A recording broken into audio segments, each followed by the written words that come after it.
Hello दोस्तों, मैं अमन यादव आपका स्वागत करता हूं अपने प्यारे से क्यूट से चैनल अमन मैथ पे।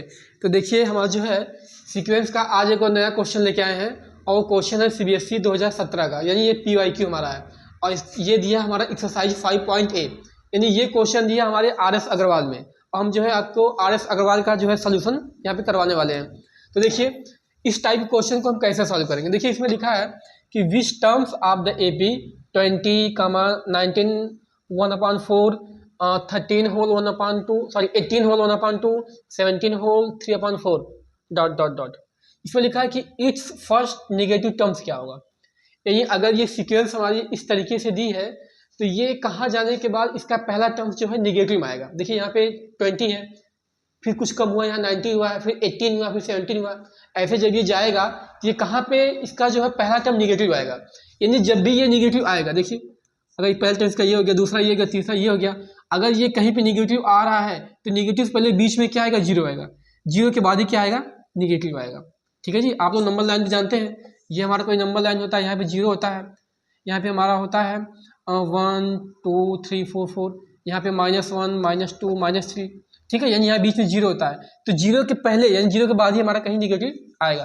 तो देखिए, तो इसका एक फार्मूला होता है, फार्मूला हम अपने पिछले वाली वीडियो में बताए हैं। फार्मूला हमारा ये होता है कि Tn equal to a plus n-1 into D. ठीक है, अब देखिए इसमें पूछा है कि इसका कौन सा पहला टर्म निगेटिव होगा, यानी जो भी निगेटिव टर्म्स होगा वो जीरो के बाद वाला आएगा, यानी जीरो के पहले वाला आएगा। तो यहाँ पे Tn को हम क्या लेट करते हैं, जीरो। इस टाइप के क्वेश्चन में हमें Tn को यहाँ पे लेट करना होगा जीरो। ठीक है, क्योंकि इसके बाद ही जो हमारा आएगा निगेटिव टर्म्स आएगा। तो यहाँ होगा Tn जीरो। अब यहाँ पे a की वैल्यू क्या दी है, यहाँ पे a हमारा दिया है 20। ठीक है, d क्या होता है, d आपको हम पहले ही बता चुके हैं। d जो हमारा होता है वो हमारा होगा T2 माइनस क्या, T1।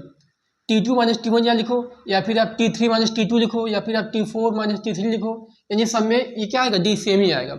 अगर इसमें कहीं d सेम नहीं आ रहा तो ये हमारा AP होगा ही नहीं। ठीक है ना, तो ये सारी चीज़ें जो हैं आपने प्रीवियस वाली वीडियो में डिस्कशन कर चुके हैं। तो देखिए यहाँ डी कैसे निकालेंगे, डी निकालेंगे हमारा क्या, T2 माइनस क्या, T1। अब यहाँ पे T2 क्या दिया, T2 दिया 19 होल 1/4, यानी 19 होल 1/4 माइनस क्या 20। चलिए यहाँ से इसको निकालते हैं, तो ये हो जाएगा 19 4 जा 76, 77/4 माइनस 20/1, एलसीएम हो जाएगा 4 हो जाएगा, ये 77 माइनस ये हो जाएगा क्या 80 हो जाएगा। तो घटाएंगे, ये हो जाएगा -3/4, यानी यहाँ से हमारी डी की वैल्यू क्या आ गई, यहाँ से हमारा डी की वैल्यू आ गया क्या -3/4। इसको इरेज कर देते हैं यहाँ पे हम। देखिए अब क्या करने वाले हैं, अब देखिए हमें ए पता चल गया, डी पता चल गया, अब यहाँ पे एन तो कहीं हमारा दिया नहीं है।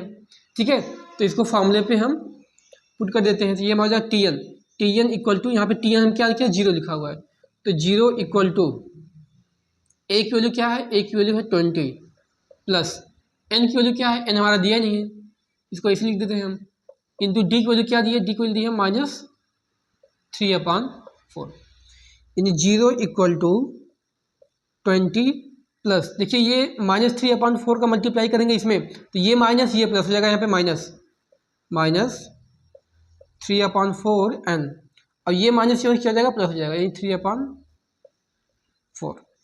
अब देखिए ये माइनस है, इसको जलाते हैं प्लस में, तो ये हो जाएगा 3/4 n इक्वल टू, अब इसको हम सॉल्व कर देते हैं, तो 24 जा 80, 80 प्लस 83, 83/4 आ गया, 4 से 4 कैंसिल आउट, यानी यहाँ पे 3n इक्वल टू 83, यानी n इक्वल टू 83/4, ये आएगा हमारा अप्रॉक्सीमेट 27.6।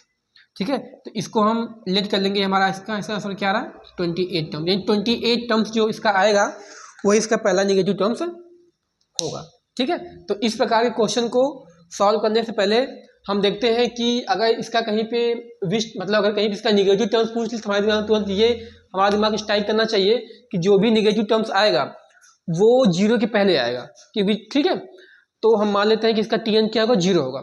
तो Tn जब यहाँ पे हम जीरो लेट कर लेंगे तो यहाँ से हम Tn जीरो यहाँ पे मान लिए हैं। तो अब ए की वैल्यू रख दी है 20 और एन हमें पता ही नहीं है कि ये कहाँ तक जा रहा है, तो एन की वैल्यू यहाँ रख दी है और वहीं से एन की वैल्यू हम फाइंड कर लिए हैं। तो एन की वैल्यू आ गई हमारी 27.6, यानी ये अप्रॉक्सीमेट 28 के आसपास जा रहा है। ठीक है, तो देखिए इस टाइप के क्वेश्चन को सॉल्व करने का यही तरीका होता है। और देखिए ये क्वेश्चन बहुत ही इंपॉर्टेंट है, ये एक्सरसाइज 5.A यानी RS अग्रवाल का ये क्वेश्चन 25 नंबर क्वेश्चन है ये। ठीक है, और ये जो क्वेश्चन है ये 2017 CBSE में आया हुआ है। आरी बात में इससे हमारा ये पता चलता है कि बोर्ड जो है इस तरह के क्वेश्चन को कंडक्ट कर सकता है। आरी बात समझ में। तो चलिए हम आगे क्वेश्चन करते हैं। देखिए आज हम जितना भी क्वेश्चन कराएंगे वो लगभग जो हमारा PYQ ही होगा।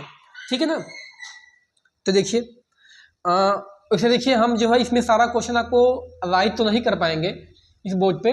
ठीक है, तो कुछ क्वेश्चन हम आपको जो है वैसे दिखा देते हैं, इसको यहाँ पे हम सॉल्व करवा देंगे। ठीक है जी, क्योंकि सब क्वेश्चन यहाँ लिखेंगे तो बहुत ज़्यादा समय लग जाएगा।